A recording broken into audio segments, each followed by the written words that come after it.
Hi and welcome back to Rusty Landies. So after working on the 110 to repair it after the rally at Mull and getting Dora the Explorer back on the road and turning the hybrid from a recovery unit back to a semi-civilian car with the crane out the back and the tailgate, I can finally get working back on Bruce Almighty, a 6x6.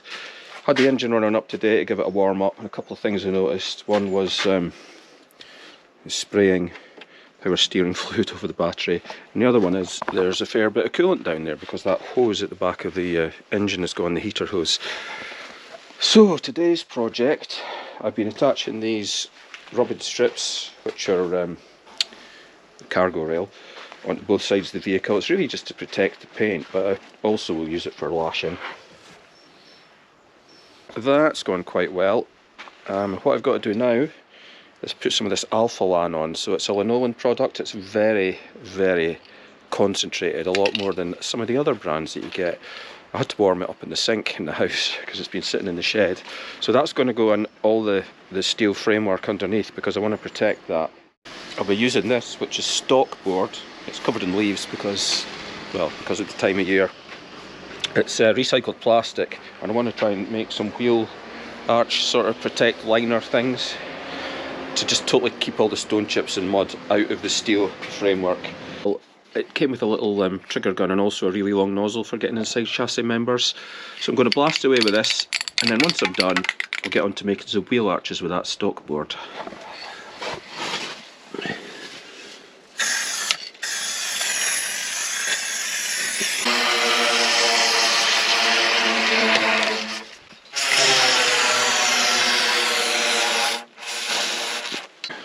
I'm going to say the inside is more important than the outside, isn't it?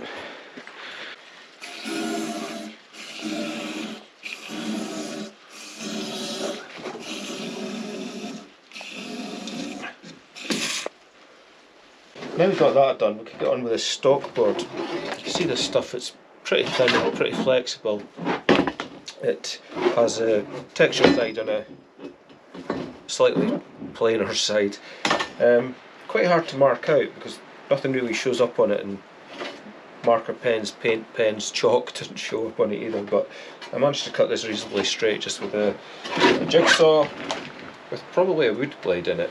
You don't want too fine a blade because sometimes the heat, it just kind of melts its way through and then the plastic reforms after the cut.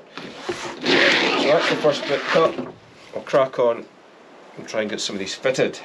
This is one of these jobs I've been putting off for a while because I wasn't really sure how to do it. So there's my frame up in there, which is steel section, aluminium, Sikaflex, seal it all in. It is bolted down from above as well.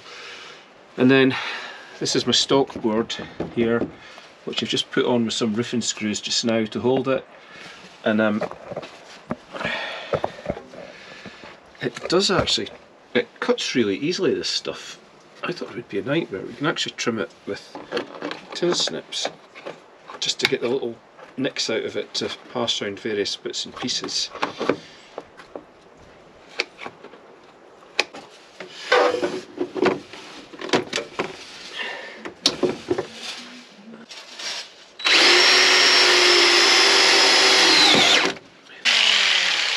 Right, time to take a brave pill and see if I can cut the big bit that's going to go under the deck.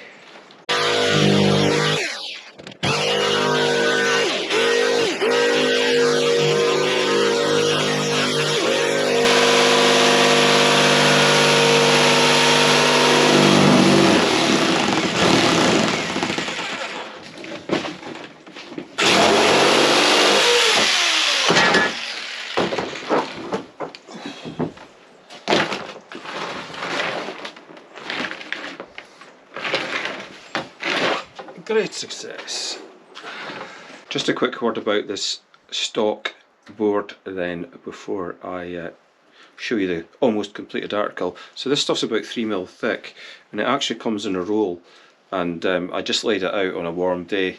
Well, actually I ended up laid out for almost a year before I got to use it, but it actually it took a flat shape on pretty quickly, and you can get all sorts of thicknesses. The ideal is for lining stable walls and all this kind of stuff. I have got some other stuff as well that's about 10mm thick, but it's a lot more expensive. And this is perfect because it retains flexibility. So without further ado, I've just about finished one side, and I've cut most of the bits I need for the other side. But this time of year it's getting a bit cold and dark, so there we go.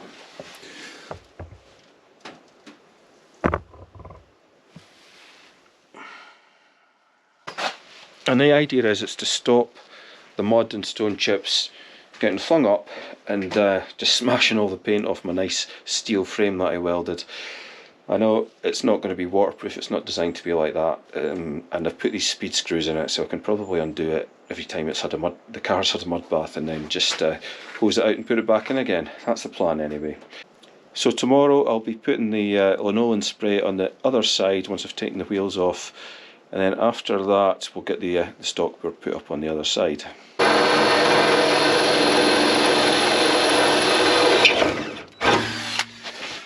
Well, it's the next day, and I've put in a bit of a late one to try and get this done.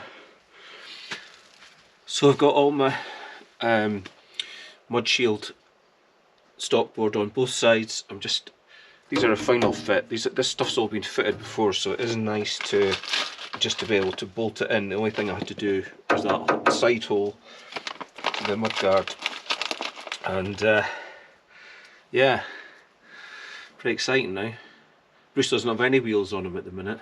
It's gone from 6 to 0.